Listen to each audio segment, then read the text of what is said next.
Hello friends, नमस्ते, राधे कृष्णा। कैसे हो आप सब? आई होप आप लोग सब ठीक होंगे फ्रेंड्स।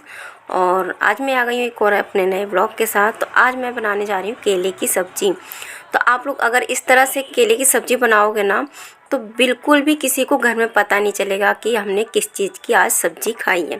तो देखिए, आज मेरे दिमाग में आया कि आलू केले की सब्ज़ी बनाने से तो अच्छा है कि आज मैं खाली केले की सब्ज़ी बनाती हूँ। तो मैंने यहाँ पे केले को छील के अच्छे से छोटे छोटे टुकड़ों में काट लिया है। फिर कर लिया है मैंने फ्राई, एक साथ ही सारे नमक हल्दी डाल के। और फ्राई करने के बाद से मैंने इसे निकाल लिया है। फिर इसके करेंगे हम मसाले तैयार। तो आज मैं ग्रेवी वाले केले की सब्ज़ी बनाने जा रही हूँ। तो उसके लिए लिया है मैंने प्याज, टमाटर और हरी मिर्च और कुछ साबुत खड़े मसाले जो होते हैं हमारे घर में, जीरा, लौंग, काली मिर्च, इलायची, ये सारी चीज़ों को लेके मैंने ग्राइंडर में पीस लिया, ठीक है, मिक्सी में। और पीसने के बाद से देखिए यहाँ पे हमारे ये तो तल चुके थे। फिर उसके बाद ना हम अपनी सब्ज़ी छोंकने की तैयारी करेंगे। तो यहाँ पे मैंने तेल जो बचा हुआ था ना, उसी तेल में मैंने आज सब्ज़ी छोंकी है। उतने में ही हो जाता है, बाकी ज़्यादा ही था, मैंने निकाल लिया था। और थोड़ा बहुत ही सब्ज़ी छोंकने लगी मैंने कढ़ाई में छोड़ा था। तो देखिए यहाँ पे ज़्यादा कुछ नहीं करना है हमें, बस कढ़ाई में तेल गर्म होने के बाद डाल देना है जीरा। जीरा के बाद जो हमने मसाले पीसे थे, टमाटर प्याज, वो डाल देंगे। फिर हमारे डेली यूज़ के मसाले, हल्दी मिर्च नमक धनिया, ये सारी चीज़ें डाल लेंगे और फिर इसे अच्छे से पका लेंगे।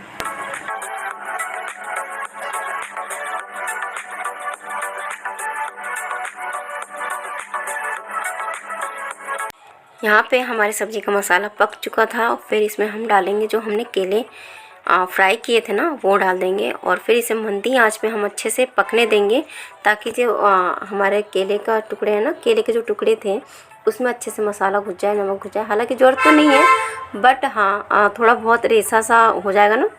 तो सूखी सब्ज़ी अक्सर हम जब भी केले की सब्ज़ी बनाते हैं आलू की, तो सूखी सब्ज़ी हो जाती है, वो खाई नहीं जाती है, परेशान हो जाते हैं, अटकने लगती है। क्योंकि दही मट्ठा इस टाइम तो सर्दी शुरू हो चुकी है, तो हमारे घर में लेना बंद कर दिया है। और ये देखिए हमारी सब्ज़ी बनके तैयार हो गई। इसमें थोड़ा ज़रूरत अनुसार अपने पानी डाल देंगे और अच्छे से पका लेंगे, तो ये सब्ज़ी बनके तैयार हो जाएगी।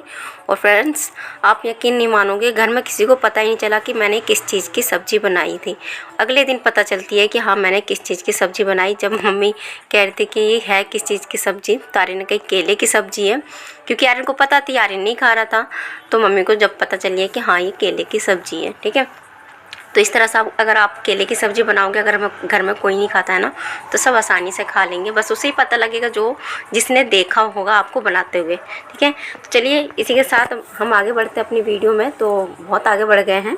तो ये है गोवर्धन पूजा वाले दिन की, जिस दिन हम गोवर्धन महाराज बनाते हैं। तो यहाँ पे मम्मी ने बनाया था और शाम की पूजा हो रही थी।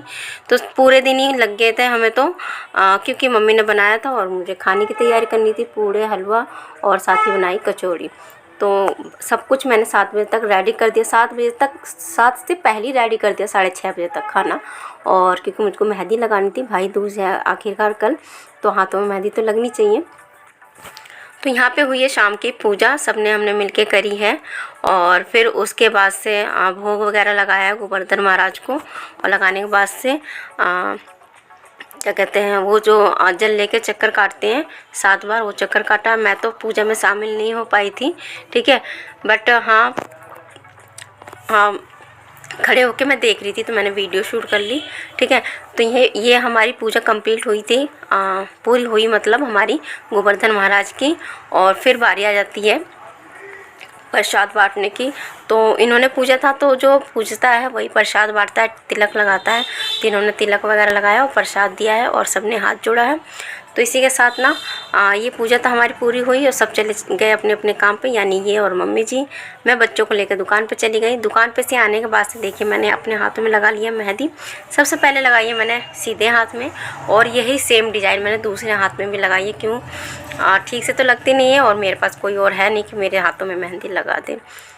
करवा चौथ में भाभी से लगवा कर आ गई थी, लेकिन हाँ मैंने सोचा कि मुझे भी ट्राई करना चाहिए, काफ़ी टाइम हो गया है और मेहंदी लगानी मैं भूल ना जाऊँ। तो मैंने ये ट्राई किया और देखिए मेरी मेहंदी इस तरह से लग के पूरी हुई है।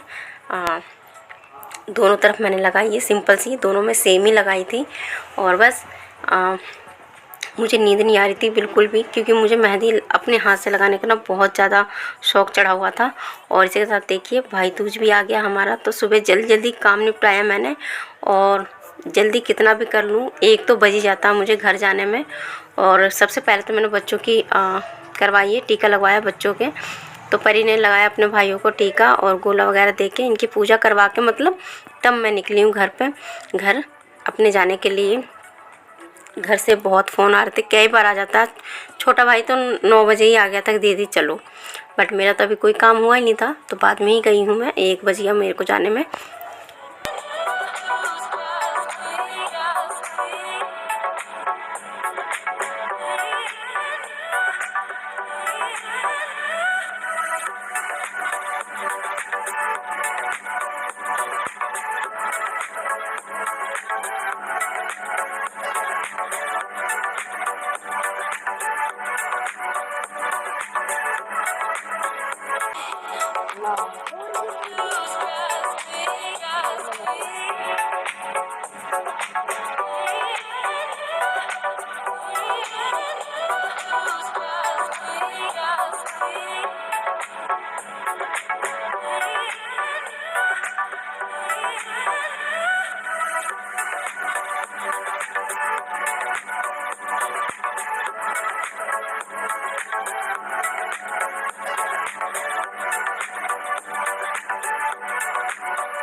दोनों भाइयों की तरफ से मतलब मम्मी जी ने परी को ये ड्रेस दिलाई है, आज ही दिलाई है। देखिए जो परी ने पहन रखी है।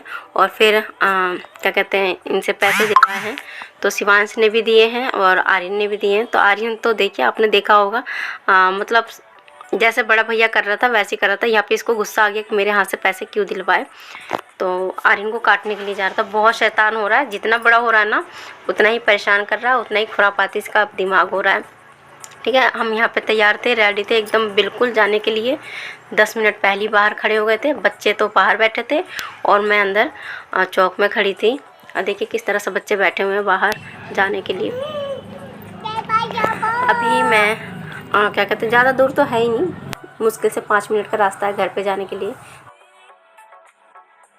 तब भी मुझे ना 12-1 बज जाते हैं हमेशा, ख़ास तौर के करवा चौथ पे कह रही सॉरी, रक्षाबंधन पे, भाई दूज पे, ये इंतज़ार करते करते परेशान हो जाते हैं मेरे दोनों तीनों भाई। 2 तो गायब भी हो जाते हैं बारी बारी से, फिर वो आते हैं। तो ये तो हमेशा घर में ही रहता है, क्योंकि ये बहुत आलसी है, घर में ही पड़ा रहता है इंतज़ार करता रहता है कब आएगी, टीका लगाएगी और मैं खाना खाऊँगा इसको, क्योंकि भूख ज़्यादा लगती है। तो देखिए ये सबसे बहुत उतावला हो रहा था कि जल्दी टीका लगाओ, मैं भी खाऊँगा, खाना खाना मुझे। और सबसे पहले तो उसे ब्लैक रसगुल्ले बहुत पसंद है, तो वेट कर रहा था। और यहाँ पे हम दोनों की ना क्या कहते हैं, हम दोनों की बनती बहुत है। बनती क्या है, जो बहन भैया में होता है ना, एक दूसरे को छेड़ना, किलसाना, लड़ाई झगड़ा, ये सब चीज़ें हम दोनों में बहुत चलता है। और ये दो जो है ना मेरे से छोटे वाले ये तो फालतू बोलते ही नहीं है, बस किलसाने में लगे रहते हैं। ऐसा हर तरह की बात होती है, लड़ाई झगड़ा सब कुछ। और यहाँ पे देखिए मैं पूछ रही थी कि मैं क्या करूँ, गोले पे भी टीका लगाऊँ क्या, तुम लोगों को तो लगा दिया, तो कह रही हाँ आपकी मर्ज़ी है लगा दो। मैंने कहा चलो मैं सत्या काट के दे देती हूँ दोनों को। और फ्रेंड्स क्या कहते हैं, आप लोग भाभी को देख के पूछे, इससे पहले मैं ही बताती हूँ कि हाँ जी मेरे घर में बहुत जल्दी एक नई खुशखबरी आने वाली है, तो उसका भी मैं बताऊँगी जब कुछ हो जाएगा उसके बाद। और बस अपना ढेर सारा आशीर्वाद भाभी को देना और आने वाले बेबी को देना, भर भर के आशीर्वाद देना, ठीक है, क्योंकि बहुत ज़्यादा ये भी परेशान, जो मेरी हालत रहती है ना वही हालत इनकी भी रहती है पूरे।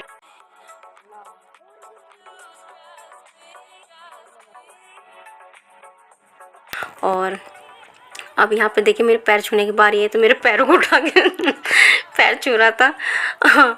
और यहाँ पे फिर हमारी तो पूजा हो गई, अब बारी आती है परी और कबीर की। तो कबीर भी बहुत ज़्यादा उतावला रहता कि मेरी बहन कब आएगी। सुबह से वो भी परेशान था, वो भी क्योंकि सुबह ही आ गया था परी को लेने के लिए। तो यहाँ पे टीका हो चुका है। और देखिए यहाँ पे परी ने एक बार में एक रसगुल्ला खिला दिया, उसका मुंह भी बेचारे को नहीं चल रहा। जब खिलाने के लिए कही तो वापस से अपने मुंह से निकाल के खिला ये बच्चे भी ना। फिर देखिए यहाँ पे भाभी ने दूसरे रसगुल्ले दिए, परी को खिलाए। और पूजा होने के बाद से तो मैं तो लेट गई थी, बट परी कह रही हूँ, मनीषा जो है मनीषा को शिवांश बिल्कुल भी नहीं छोड़ता, उसकी गोदी में रहेगा पूरे टाइम, क्यों ना मैं पूरे दिन के लिए चली जाऊँ तो उसके बाद उसे मम्मी की ज़रूरत बिल्कुल भी नहीं है। तो लेकर आई थी बच्चों को ऊपर मनीषा, क्योंकि पटाखे ले आए थे बच्चे, पटाखे छोड़ रहे थे तो एक जना तो होना चाहिए साथ में। फिर मेरी जब आँख खुली ना तो देखा कि कोई सा भी घर में नहीं है, तो मुझे भी ऊपर आना पड़ा, क्योंकि उसकी बात तो मानने से रहे बच्चे, मनीषा को बिल्कुल भी नहीं मानते हैं क्योंकि उसके डांट का कोई असर पड़ता ही नहीं है। ये इतना प्यार से डांटती है कि बच्चे मानेंगे ही नहीं, इसलिए मैं ऊपर आई हूँ और डांट डपट के इन्हें नीचे ले गई हूँ। और इसी के साथ ना हमें घर जाने का भी टाइम हो चुका है, तो घर जाने की तैयारी कर रही थी मैं। और फ्रेंड्स, इसी के साथ आज का व्लॉग जो है मेरा यहीं पे एंड होता है भाई दूज का। अगर अच्छी लगे तो प्लीज़ लाइक शेयर सब्सक्राइब जरूर करना। मिलूँगी एक और नए ब्लॉग के साथ, तब तक के लिए फ्रेंड्स नमस्ते।